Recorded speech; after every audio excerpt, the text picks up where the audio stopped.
So with rates on the rise, is it better for you to keep your house and keep the lower interest rate, or go ahead and sell it?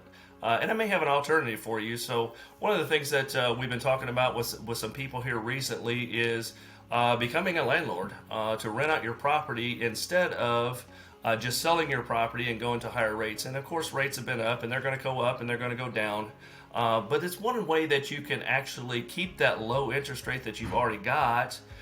Rent the property out, have somebody else start building that, continue to build the equity for you, especially if that's sometime, now is the time where you really want to move or need to move. So they call this kind of the accidental landlord, or whatever you want to call it, but weren't necessarily intending to rent your property out, but maybe that's a good option for you. So if you do that, you can keep your equity going in your home. Somebody else is taking care of that for you, and then you can move on because you either want to or need to move into another house. So I think it's a really good option. And a lot of times we'll think about renting a property as a long-term rental, but also just think about this as far as a short-term rental.